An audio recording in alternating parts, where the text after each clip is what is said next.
Coming to YCP party ఉండదా, agenda ఉండదు. ఖచ్చితంగా సమీపమైనటువంటి భవిష్యత్తులో ఆ కుటుంబానికి సంబంధించిన ఒకరు లేదా అంతకంటే ఎక్కువ మంది వ్యక్తులు అధ్యక్ష లేదా ముఖ్యమంత్రి స్థానానికి దగ్గరగా ఉంటారు. ఫ్యామిలీ నుంచి ఎస్, వారి కుటుంబానికి సంబంధించిన వైఎస్ జగన్మోహన్ రెడ్డి గారు కాకుండా ఒకరు లేదా అంతకంటే ఎక్కువ మంది, ఒకరు లేదా ఇద్దరు కూడా అవ్వచ్చు, ఒక్కరైతే ఖచ్చితంగా సమీపమైన భవిష్యత్తులో ముఖ్యమంత్రి స్థానానికి సమీపంలో ఉండేటువంటి అవకాశం ఉంది అంటే ఖచ్చితంగా ఆ పార్టీ కూడా సమీప భవిష్యత్తులో మనుగడ సాగించే ఆల్రెడీ షర్మిల గారు కాంగ్రెస్ లో ఉన్నారు, తల్లి విజయమ్మ కూడా ఆవిడతోనే ఉన్నారు, ఇక వైఫ్ భారతి గారు అంటారా జగన్ గారితో, మరి ఎవరికి అవకాశం ఉందంటారు? వారి కుటుంబంలో వైఎస్ జగన్ గారికి ఇద్దరు అమ్మాయిలే. వైఎస్ జగన్మోహన్ రెడ్డి గారికి హర్ష, వర్ష ఇద్దరు అమ్మాయిలే అనుకుంటాను, నాకు తెలిసి అబ్బాయి లేరు. అవును, అబ్బాయి లేరు. జగన్మోహన్ రెడ్డి గారు వారు ఉన్నంత వరకు నాకు తెలిసి ఆ ముఖ్యమంత్రి ఆ స్థాయిలో వారు ఉంటారు. ఒకవేళ ఏదైనా అంటే వారి జాతకంలో ఏదైనా అంటే ఒక ఇంపాక్ట్ ఉంది, చట్టపరమైన న్యాయపరమైన అంశాల్లో కొన్ని ఇబ్బందులు ఎదుర్కొనేటువంటి పరిస్థితి, అంటే అవి తీవ్రంగా పరిగణిస్తాయని నేను చెప్పను, కానీ అట్లాంటి సందర్భం ఒకటి సమీప భవిష్యత్తులో ఉండబోతుంది. ఫర్ ఎగ్జాంపుల్ కేజ్రీవాల్ గురించి మనం తెలుసుకున్నాం.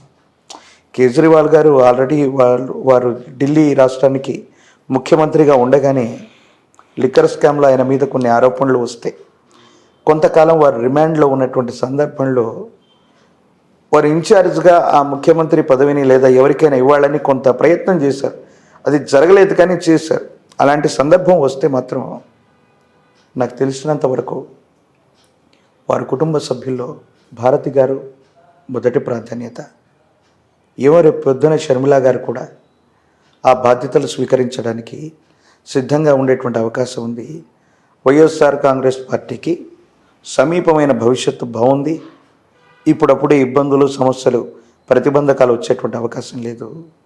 ఆ ముఖ్యమంత్రి అమాత్యుడు ఆ స్థాయిని తీసుకోవడానికి వారి కుటుంబ సభ్యులు సిద్ధంగా ఉంటారు. ఒకరు లేదా అంతకంటే ఎక్కువ మంది సమీప భవిష్యత్తులో ముఖ్యమంత్రులు లేదా ఆ స్థాయిని అలంకరించే అవకాశం కూడా లేకపోలేదు. ఇంత జరిగిన తర్వాత షర్మిల గారు మళ్ళీ దగ్గర అవుతారంటారా? ఆత్మ వై పుత్రనామ అసహి, తండ్రి యొక్క ఆత్మే కుమారుడిగా జన్మిస్తుందని చెప్తుంది శాస్త్రం. వైఎస్ రాజశేఖర రెడ్డి గారికి ఒకే ఒక అబ్బాయి వైఎస్ జగన్మోహన్ రెడ్డి గారు. ఇప్పుడు షర్మిల గారి గురించి అందరూ అనుకుంటున్నటువంటి మాట ఏంటో తెలుసా? ఇది ఈ మీడియా ముందు నేను చెప్పటం సంచలనం అవుతుందేమో నాకు తెలియదు. అందరూ అనుకుంటున్నటువంటి మాట, నాకు తెలియనిది చెప్పచ్చా? చెప్పండి. ఎస్, జగన్మోహన్ రెడ్డి గారు గతంలో ఈ చట్టబద్ధమైనటువంటి అంశాల్లో ఇబ్బందులు ఎదుర్కొని ఆయన రిమాండ్లో ఉన్నప్పుడు నేను జగనన్న వదిలిపెట్టినటువంటి బాణాన్ని అంటూ ఆవిడ ప్రజలందరి మధ్య తిరిగింది. ఆవిడ లేకపోయింటే ఆ రోజు పార్టీ లేదు. ఏదో కారణంగా బాబాయ్ గారి హత్య జరిగినటువంటి తర్వాత అన్నయ్యకి దూరం అయింది. ఈరోజు ఆవిడే వెళ్ళి వైఎస్ అవినాష్ రెడ్డి గారి మీద కడప ఎంపీగా కంటెస్ట్ చేశారు.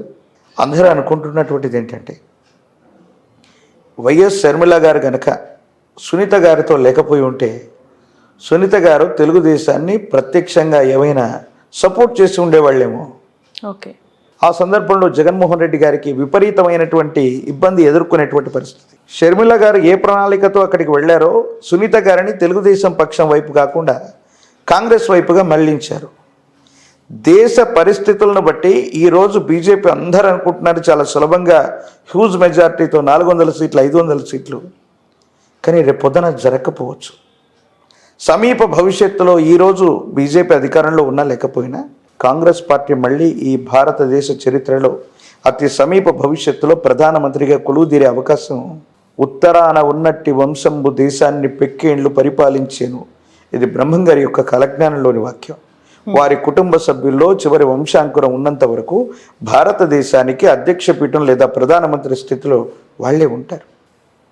రేపు పొద్దున షర్మిల గారు సెంట్రల్లో ఉన్నటువంటి కాంగ్రెస్ పార్టీతో సత్సంబంధాలు ఏర్పడ్డటువంటి తర్వాత అన్నయ్యకి ఏదైనా ఆపదొస్తే సహాయం చేయదా? అటువంటి ఇబ్బందికరమైనటువంటి పరిస్థితులు వస్తే ఒకవేళ బీజేపీని కూడా కాకుండా కాంగ్రెస్ పార్టీని కూడా వైసీపీ సపోర్ట్ చేసే అవకాశం కూడా భవిష్యత్తులో లేకపోదు కదా. రాజకీయాల్లో శాశ్వతమైనటువంటి శత్రువులు శాశ్వతమైనటువంటి మిత్రులు ఎవరు ఉండరు అనడానికి ఇది ఒక పరాకాష్ట.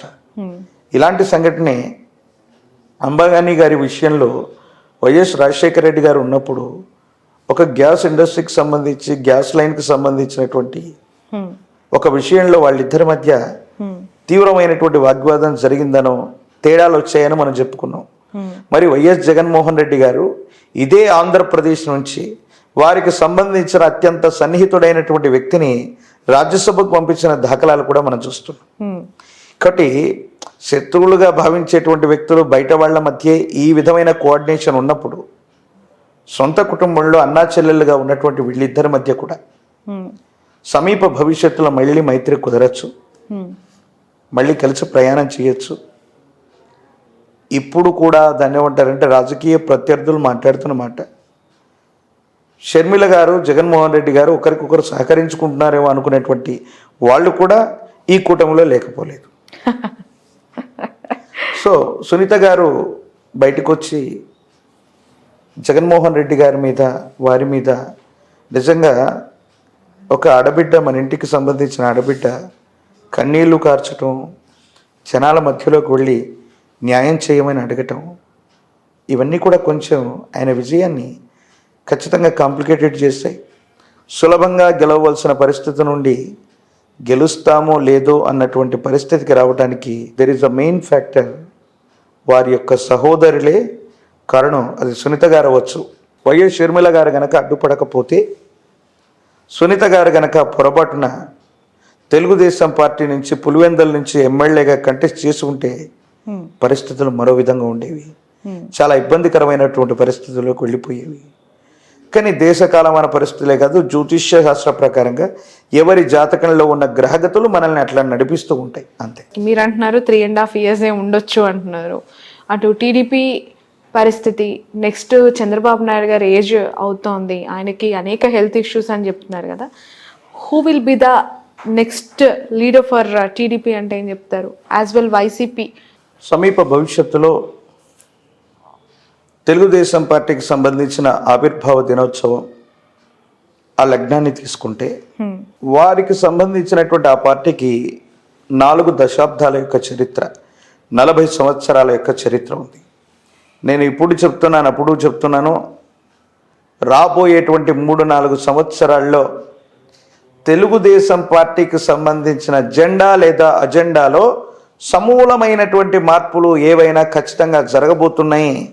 అంటే అధ్యక్షుడు మారచ్చు, ఆ పార్టీకి సంబంధించిన సిద్ధాంతాలు మారచ్చు, లేదా ఏదైనా పెద్ద పార్టీతో సమన్వయమై ఇది ప్రయాణం చేసేటువంటి అవకాశాలు వచ్చేటట్టుగా మనం చూడొచ్చు. మీరన్నట్టుగా తెలుగుదేశం పార్టీకి సమీపమైనటువంటి భవిష్యత్తులో దిశానిర్దేశం ఎవరవ్వబోతారంటే లోకేష్ గారి యొక్క జాతకం బాగుంది.